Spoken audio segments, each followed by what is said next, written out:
బీహార్ రాజకీయాలు ఎప్పుడూ ఆసక్తిగానే ఉంటాయి గదా. అవును. కానీ ఇప్పుడు శాసనసభ ఎన్నికలు దగ్గర పడుతుండటంతో ఆ వేడి ఇంకా పెరిగింది అనిపిస్తోంది. నిజమే. ముఖ్యంగా ఈ ఓటు చోరీ లాంటి మాటలు కూడా వినిపిస్తున్నాయి.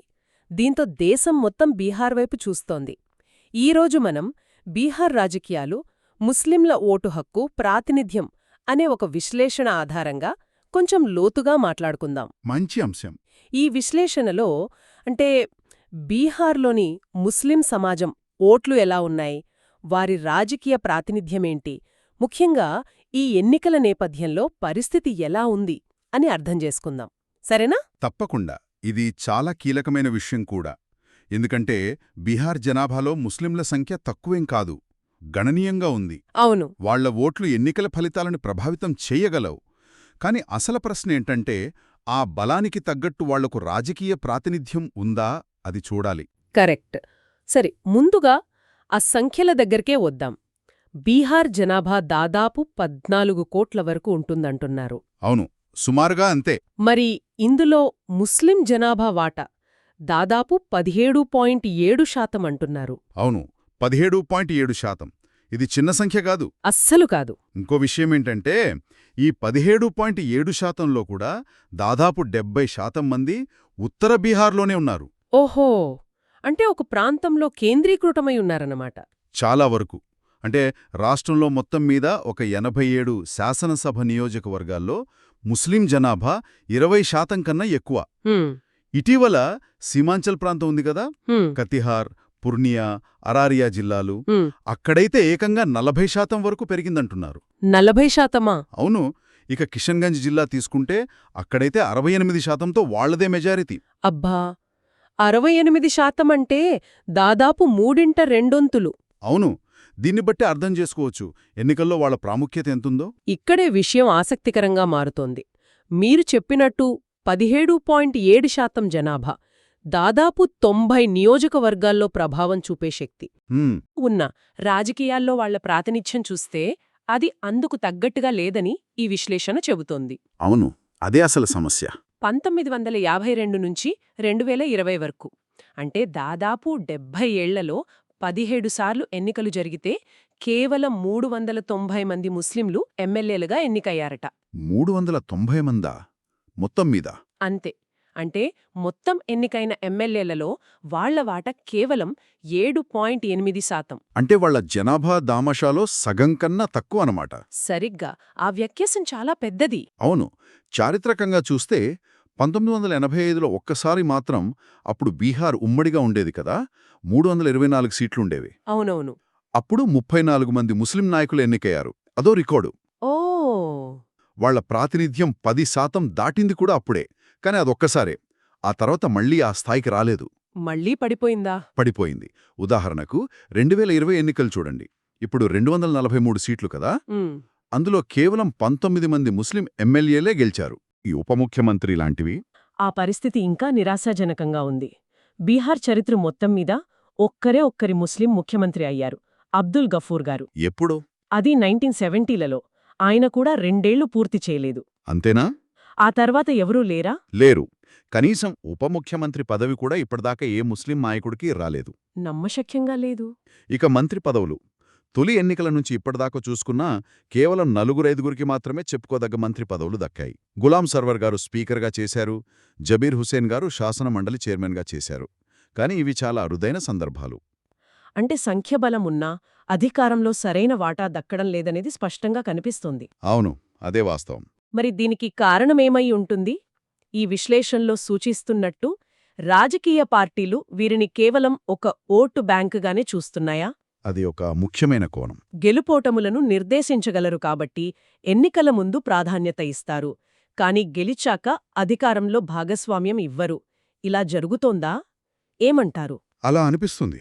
దీన్ని అర్థం చేసుకోవాలంటే మనం బీహార్లోని ముస్లింల సామాజిక, ఆర్థిక పరిస్థితుల్ని కూడా చూడాలి. ఓకే. అక్కడ ముస్లిం జనాభాలో ఎక్కువ శాతం చాలామంది పేదరికం, నిరక్షరాస్యత లాంటి సమస్యలతో ఇబ్బంది పడుతున్నారు, వెనుకబడి ఉన్నారు. వీరినే పస్మందా ముస్లింలు అని కూడా అంటారు. అంటే అణచివేతకు గురైనవారు అని అర్థం. పస్మందా ముస్లింలు, ఈ పదం విన్నాను. అవును. ఈ వర్గం వాళ్ళు మొత్తం ముస్లిం జనాభాలో దాదాపు 73% ఉంటారని ఒక అంచనా. 73%? అంటే ముస్లింలలోనే మెజారిటీ వీళ్లే అన్నమాట. అవును, అధిక శాతం మంది సామాజికంగా, ఆర్థికంగా వెనుకబడినవారే. మరి పస్మందా వర్గం నుంచి రాజకీయ ప్రాతినిధ్యం ఎలా ఉంది? వీరి వెనుకబాటుతనం వాళ్ల రాజకీయ అవకాశాలను దెబ్బతీస్తోందా? ఖచ్చితంగా ప్రభావితం చేస్తోంది. చారిత్రకంగా చూస్తే ఎన్నికైన మొత్తం ముస్లిం ఎమ్మెల్యేలలో కేవలం 18% మందే ఈ పస్మందా వర్గానికి చెందినవాళ్లు. కేవలం 18%? వాళ్ల జనాభా 73% ఉంటే? అవును, ఆ తేడా చూడండి. అయితే 2020 ఎన్నికల్లో ఒక చిన్న మార్పు కనిపించింది. 5 పస్మందా ముస్లిం అభ్యర్థులు గెలిచారు. ఓ, అది మంచి పరిణామమే కదా. మంచి పరిణామమే, కానీ ఇక్కడో చిన్న ట్విస్ట్ ఉంది. ఆ 5లో 4 మజ్లిస్ పార్టీ నుంచి, ఒకరు ఆర్జేడీ నుంచి గెలిచారు. సరే. గెలిచిన కొన్నాళ్లకే ఈ 5 ఎమ్మెల్యేలు అధికార పార్టీలోకి మారిపోయారు, ఫిరాయించారన్నమాట. అయ్యో, అంటే గెలిచినా కూడా వాళ్ల వర్గానికి స్థిరమైన ప్రాతినిధ్యం లభించినట్టు కాదా? అదే సందేహం వస్తుంది. ఇది వాళ్ల నియోజకవర్గ ప్రజల ఆకాంక్షలను ఎంతవరకు ప్రతిబింబిస్తోంది అనేది కూడా ఆలోచించాలి. నిజమే. ఇదంతా గతం, ఇప్పటివరకు ఉన్న పరిస్థితి. మరి ప్రస్తుతం ఈ ఎన్నికల వేళ వాతావరణం ఎలా ఉంది? పార్టీల వ్యూహాలేంటి? ప్రచారమైతే జోరుగా సాగుతోంది. ఎన్డీఏ కూటమి, ఇండియా కూటమి రెండు వైపులా గట్టిగానే ప్రయత్నిస్తున్నాయి. అవును, బీజేపీ అయితే ఏకంగా 44 మంది స్టార్ క్యాంపెయినర్ల లిస్ట్ కూడా ఇచ్చింది. కానీ ఈ విశ్లేషణ ప్రకారం బీజేపీ ఒక్క ముస్లిం అభ్యర్థికి కూడా టికెట్ ఇవ్వలేదని తెలుస్తోంది. ఒక్కరికి కూడా ఇవ్వలేదా? ప్రస్తుతానికి అందిన సమాచారం ప్రకారమైతే లేదు. ఇక మిగతా పార్టీల నుంచి పూర్తి వివరాలు ఇంకా తెలియాల్సింది. ఇదిలో ఉంటే ఇంకో వివాదం కూడా నడుస్తోందని వింటున్నాం, ఓటర్ల జాబితా గురించి. అవును, అది కూడా ముఖ్యమైన అంశం. SIR అని. బహుశా ఇది ఓటర్ల జాబితా సవరణకు సంబంధించిన పరిపాలనా ప్రక్రియ అనుకుంటా. దీని ద్వారా వేల సంఖ్యలో ఓట్లను ఎన్నికల సంఘం తొలగించిందని ఆరోపణలొస్తున్నాయి. వేల సంఖ్యలోనా? ఎందుకు తొలగించారు?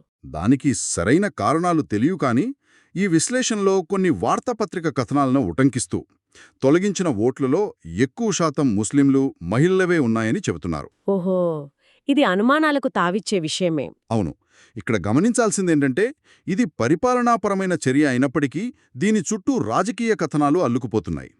ఇది ఓటింగ్ సరళిని ఎలా ప్రభావితం చేస్తుంది, ముఖ్యంగా గట్టి పోటీ ఉండే నియోజకవర్గాల్లో దీని ప్రభావం ఎలా ఉంటుంది అనేది కీలకం. అంటే కొందరు ఓటు హక్కు కోల్పోయే ప్రమాదం ఉందంటారా? ఆ అవకాశముంది. ఇది ఓటర్ల భాగస్వామ్యం మీద, ముఖ్యంగా కొన్ని వర్గాల వారి భాగస్వామ్యం మీద ప్రభావం చూపొచ్చు. చూడబోతే పరిస్థితి చాలా సంక్లిష్టంగా ఉంది. సంఖ్యబలం ఉంది, కానీ ప్రాతినిధ్యం లేదు. సామాజిక ఆర్థిక వెనుకబాటుతనముంది. ఓటు బ్యాంక్ అనే ముద్ర ఉంది. ఇప్పుడు ఓటర్ల జాబితా వివాదం కూడా తోడైంది. అవును, ఇన్ని అంశాల మధ్య ఆ కీలకమైన ప్రశ్న మళ్లీ ముందుకొస్తుంది. ఇంత పెద్ద సంఖ్యలో ఉన్న ఈ సమాజం ఓట్లు ఎటువైపు వెళ్తాయి? దాన్ని అంచనా వేయడం చాలా కష్టం. వాళ్ల నిర్ణయాన్ని ఏది ఎక్కువగా ప్రభావితం చేస్తుంది? చారిత్రక అన్యాయమా, ప్రస్తుత వివాదాల, లేక అభివృద్ధి, సంక్షేమ హామీలా? ఇవన్నీ కలగలిసి ఉంటాయేమో. దీన్ని మనం పెద్ద చిత్రంలో చూడాలి. ఇక్కడో పెద్ద సమూహముంది.